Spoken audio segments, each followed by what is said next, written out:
व्याकुल है ये जीव जगत हाँ व्याकुल है जिनगानी, व्याकुल है ये जीव जगत हाँ व्याकुल है जिनगानी। बन के घटा बरस जदाई घट घट के महारानी, बन के घटा बरस जदाई घट घट के महारानी। व्याकुल है ये जीव जगत हाँ व्याकुल है जिनगानी, व्याकुल है ये जीव जगत हाँ व्याकुल है जिनगानी। बन के घटा बरस जदाई घट घट के महारानी, बन के घटा बरस जदाई घट घट के महारानी।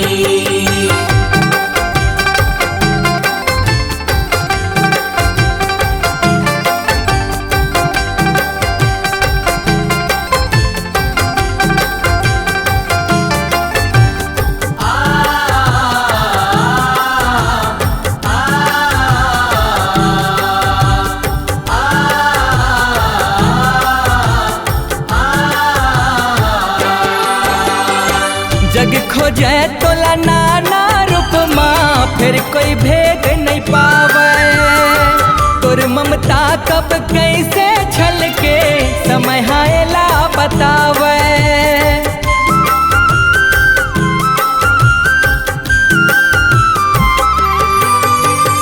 भगतन जैसे आस लगाए असला पूरन कर थस, जतन करैया तिहि महतारी दुख पिराला हर थस। जग संसार माँ बिन पानी के कलपत है जीन गानी। बन के घटा बरस जदाई घट घट के महारानी, बन के घटा बरस जदाई घट घट के महारानी।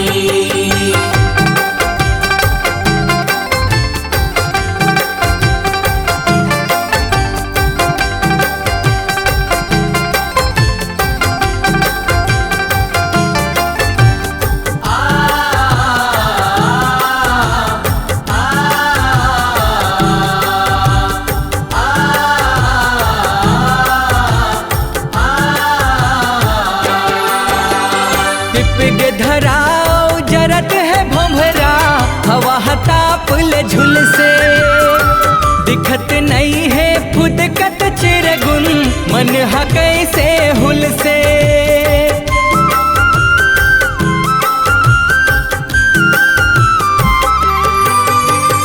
हरियाली हर पतझर होगे मन मन खे करियागे, शीतल जल ले जीवरा जुड़ा ही धरा के प्यास बुझा दे।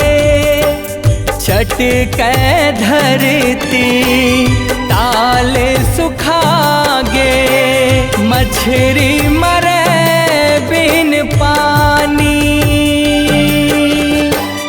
बन के घटा बरस जदाई घट घट के महारानी, बन के घटा बरस जदाई घट घट के महारानी।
है पारो भारे।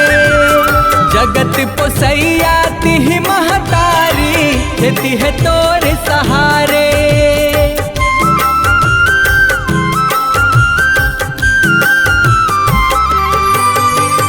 कांति कार्तिक सुमिरै तोला, कल कल नदिया बहा दे। हरा चदरिया ओढ़ के दाई, जिंदगी के आस जगा दे।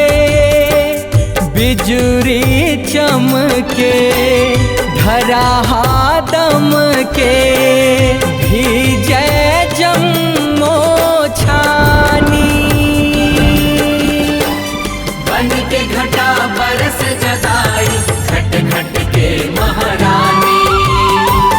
बन के घटा बरस जगाई, घट घट के महारानी। व्याकुल है ये जीव जगत हा, व्याकुल है जिनगानी। व्याकुल है ये जीव जगत हा, व्याकुल है जिनगानी। बन के घटा बरस जदाई, घट घट के महारानी।